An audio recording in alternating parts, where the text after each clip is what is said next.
Welcome back, everybody. This is the thejonnymar, and I am continuing with Final Fantasy III for the PSP. So in my last episode, we found the eye for the Neptune dragon, and we returned that eye so that we could pacify it, which allowed us to access a ship and get out into the water. We also went to Castle Argus and found out that that place is completely abandoned for some reason. Trouble seems to be afoot in this part of the world. Coming here to the Living Woods, we notice that there is a massive hole here in the middle of the area, and there are these fairies who note that the trees are weeping because the Elder Tree, which I guess is the leader of the trees, has been taken. So a wizard cursed the Elder Tree and took him away. So we're going to talk to all the fairies to find out more information about that particular process. It's not going to come into play for a little while. This is kind of foreshadowing future events, but it's good to know the information. Especially that that wizard can change their weak point. So they don't have a consistent weak point when, let's say we fight them someday, if that should happen. Who knows, right? In the last episode, we also found out that although the castle at Argus is abandoned, there are soldiers coming from the desert to the south here, and they are stealing supplies as well as people from the town of Takal. So we're trying to figure out exactly where to go next, what to do, and how we can help, because we are helpful sorts. So we're going to jump back on our boat, and we're going to head north. Now, you could go all the way to the west and go to the Village of Ancients. And we will be heading there eventually. But we want to head to the cave up here first, and that is because there are some items in this cave that you can buy in the Village of Ancients. And so I want to make sure that I am getting the items ahead of time so I don't have to spend gold on them. But this is Gulgan Gulch. The Gulgans are born sightless, apparently, but they have the power of prophecy. So they can actually sometimes see into the future or events, possibly of the future. And they use that power to, I guess, play the lottery. Well, no, but they use it to create prophecies, essentially. Let people know, here are events that may happen someday. Be aware of this and take steps to try to prevent, misfortune from occurring. There's that word, void. That is a favorite word of the Final Fantasy series. It's going to come into play a lot in this game as well as later games in the series. And they talk about a balance between light and darkness. Whereas, the first game talked about light as being kind of the most important force. In this game, they really emphasize that there's a balance between the two, and you can't have more than one or the other. So right now, what's happening is there is an imbalance. The darkness is overwhelming the light, which is why the crystals have called on us, the light warriors, or warriors of the crystal, to head out and figure out what's going on and stop that spreading darkness. And that there is a man, apparently. Yes, we've been to the Living Wood. We know. We talked to them. Thank you. But if the darkness continues to spread, eventually the crystals will get swallowed, and basically this man will be revived. And then all heck will break loose. So we're going to avoid the center guy here, the main elder, because there is a path down here that leads to some hidden chests. So we're going to open those up, get some items, and I am going to be changing one of my characters to a white mage, so this is good stuff. Let's talk to Desch and see what he has to say. Oh, really? Where's that? Oh, man. Well, we should really go see them, Desch. This is some truly shocking information. You are on the cutting edge and cusp of just all of the good gossip and rumors. But anyway, let's talk to the middle elder here, the head elder. And apparently they have to wear some sort of a strip over their eyes because they're blind, I guess. But the elder is going to give us a spell, and that is the Toad spell.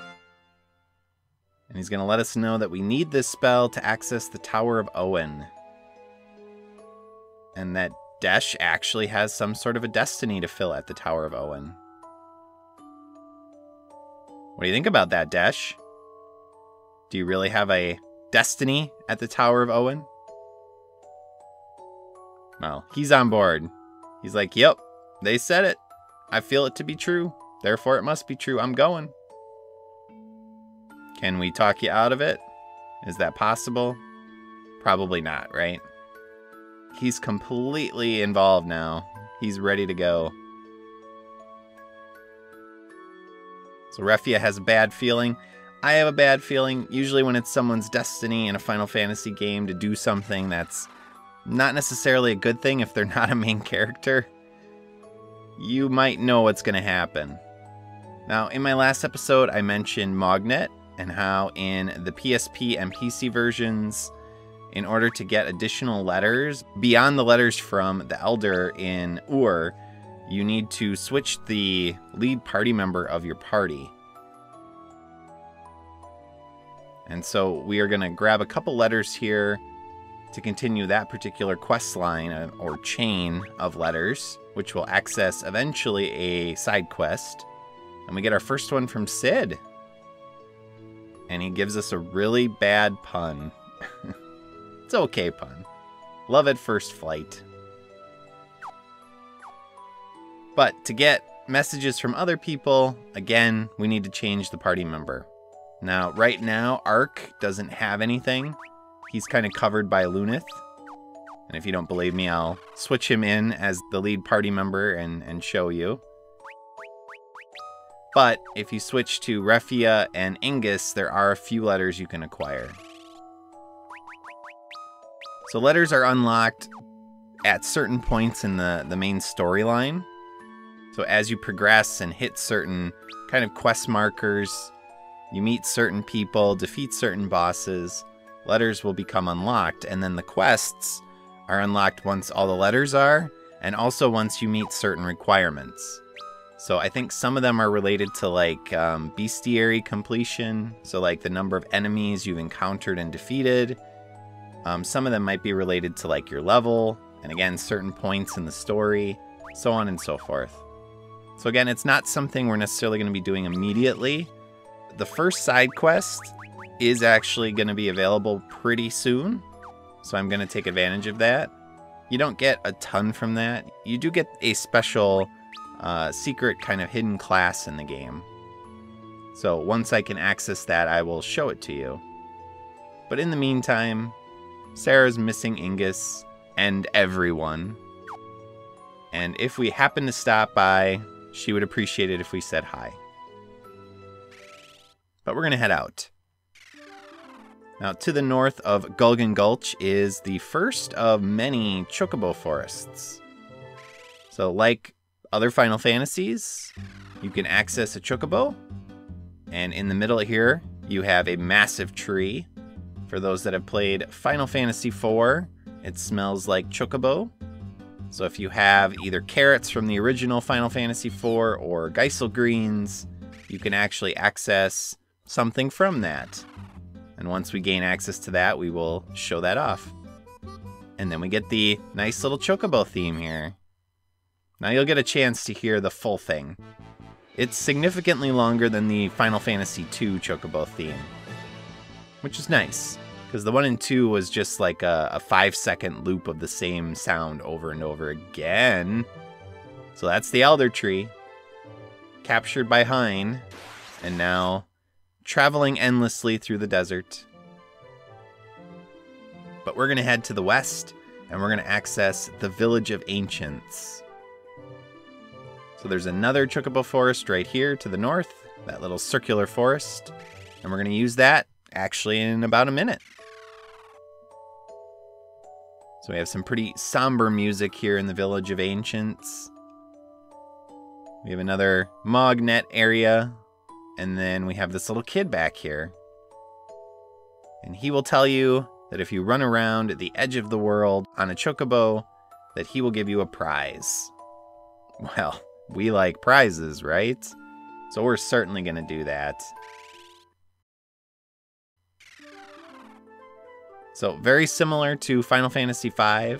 You'll notice, well, this isn't similar to Final Fantasy V, but we're actually on a floating continent.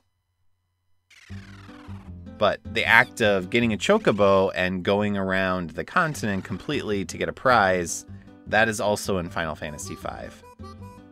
So we're going to head out with our chocobo. We're going to check out the edge of the continent. And in a little bit, I'm going to be doing some level grinding. And so where I'm going to do that is up here in the northwest corner of the continent, near where this desert is. So in between episodes, between now and the next episode, I'm going to grind up to level 15. You can really do it anywhere. It's just that the enemies over in that area tend to give more experience. And then there's also a little town over here that we can't yet access. Someday. We'll get there someday. So we're almost done, just a little bit further. We're going to skip that little branch down there because it's just a dead end. You don't have to be perfect. You don't have to go exactly on the edge of the continent, just the general vicinity. And we got all the way around in about 2 1/3-ish of the theme song. So not bad. All right, so what's our prize? Come on, kid, cough it up. What do we get? What do we get? We get puns. Incredible and good work. I guess they're okay. And we get a gnomish bread. We did all of that work for a gnomish bread. You're lucky you're a kid, or else we'd have more to say to you. I mean, it's an item. It's a free item, I guess, although it was a minute of my life. So I guess my life is worth a gnomish bread. But the citizens of this town are going to talk about that they are the descendants of the ancients. They are ruled by a one rule.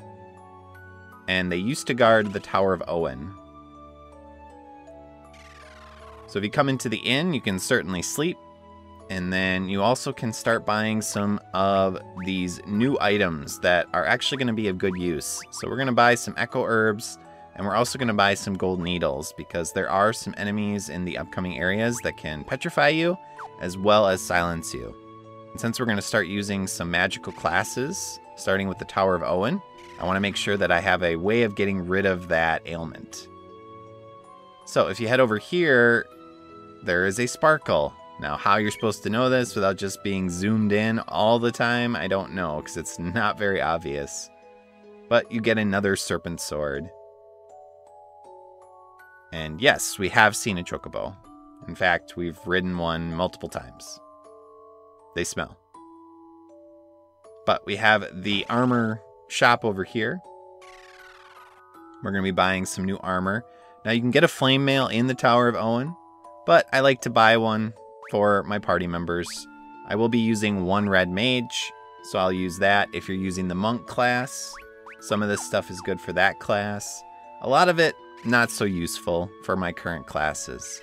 And like I said, my party for the Tower of Owen is going to be 2 thieves, a red mage, and a white mage.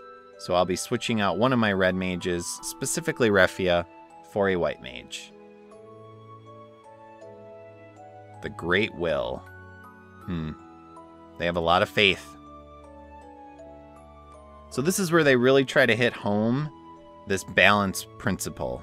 This idea that, whereas in a lot of games they'll talk about the light being, kind of synonymous with good, in this world they discuss the fact that, light can also overwhelm. And so when light becomes too much, then the darkness has to send warriors to stop that. So kind of like if you think about in Final Fantasy IV, there were light crystals and then there were also dark crystals. That sort of principle is applied here as well. So we are the light warriors because, again, The darkness is what's overwhelming. So we have new magic. You can buy the sight spell, which we will be doing. You have all of the elemental spells. You can finally get teleport. You have Akira, and then you also have the spell that allows you to get rid of the blind effect.